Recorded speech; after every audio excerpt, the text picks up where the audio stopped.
everyone, this tutorial is brought to you by Mode Online. We offer a range of resources that help support those training in the artistic makeup industry. We hope that you enjoy this tutorial and learn new tips and tricks from our guest artists.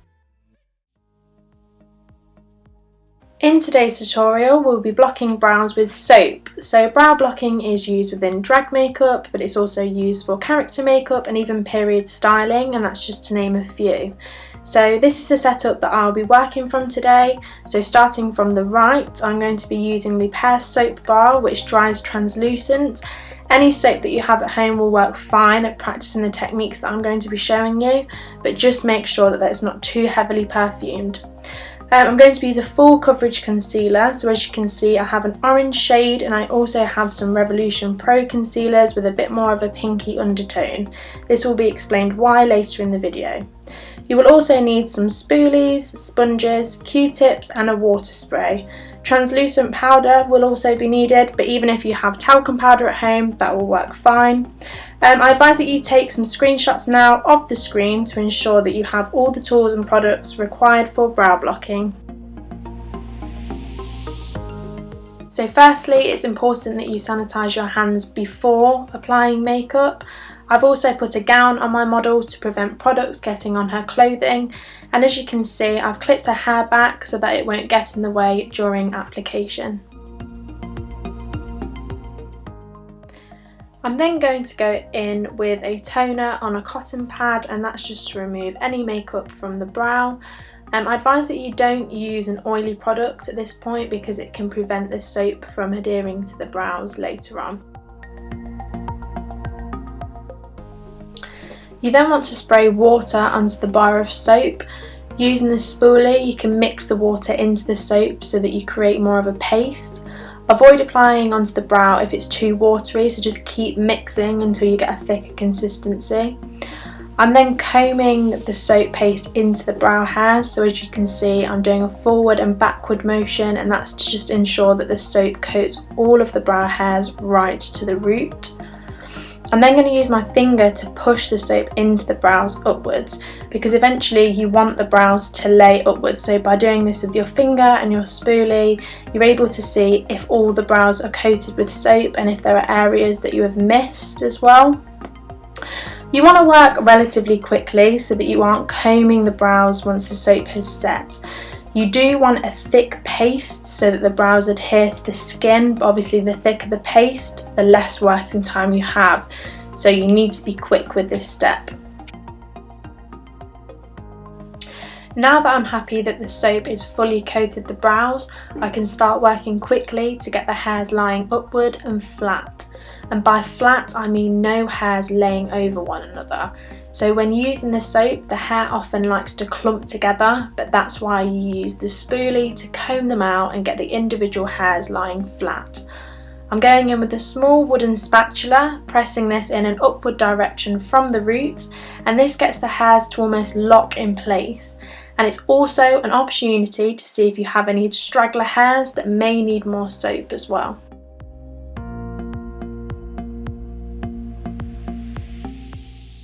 I'm just using my finger to check that the soap is completely dry, and then I'm going to take Krylon's translucent powder, and using a small dense brush I'm going to be pressing the powder into the brow. You must avoid the swiping motions as this may pick up the brow hairs. I had my model close her eyes to avoid the powder actually going into her eye, and you will have excess fallout onto the lashes and the face, but just remove that with a fluffy brush. Just to note, the small cushion on my pinky finger is actually a powder puff from Louise Young.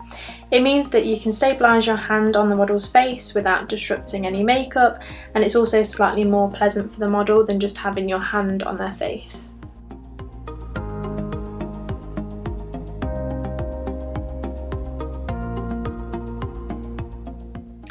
Once I've let the powder sit in the brow for a couple of minutes, I'm just using upward motions to dust the excess powder off with a large fluffy brush.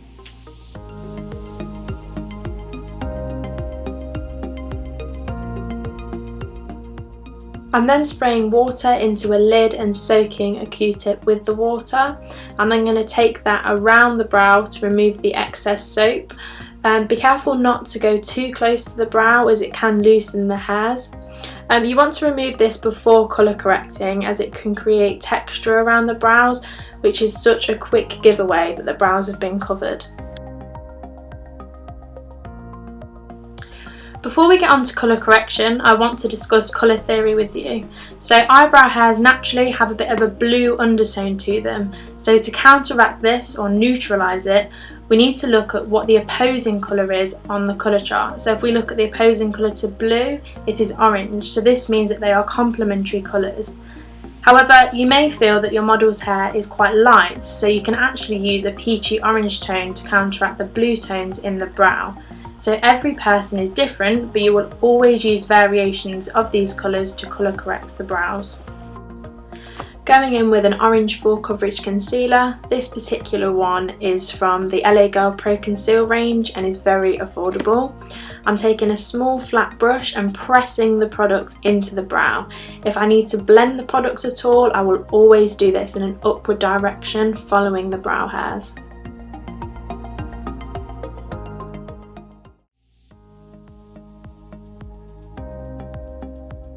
You will then need to powder the orange concealer, so like before, have your model close her eyes for you. I recommend packing the brush with powder every time you press into the brow. If you don't do this, you run the risk of actually picking up the concealer with the brush instead of setting it. We need to make sure that this layer has completely set, as we don't want the concealer to mix with our next layer.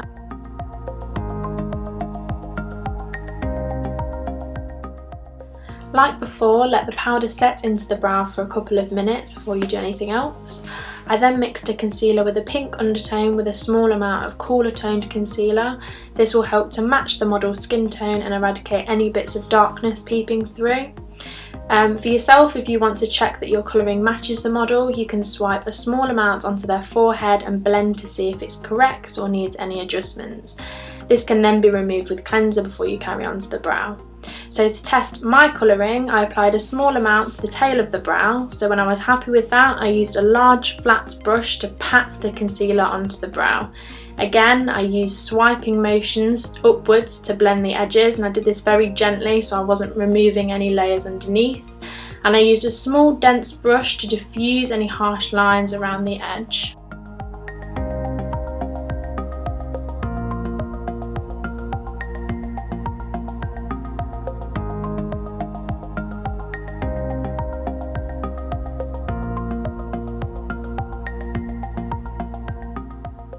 So once you remove the powder, your eyebrows should be covered. However, if you're working on someone with thicker and darker brows, you may need more layers of concealer and powder using the exact same method.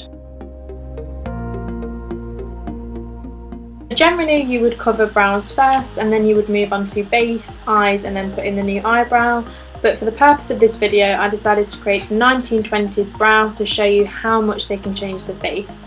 So first I decanted a gel eyeliner onto my palette, and this is really important in preventing cross-contamination for health and safety reasons. Then I used a fine angled brush to create the thin and arched shape. A little tip when picking up the product is to press the bristles of the brush on both sides on the palette, and that way you can get a really sharp line.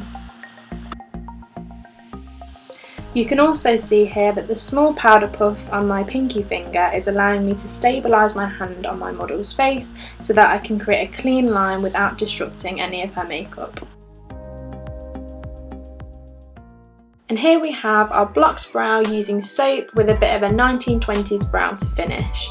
There are many different products and techniques that you can use to block brows.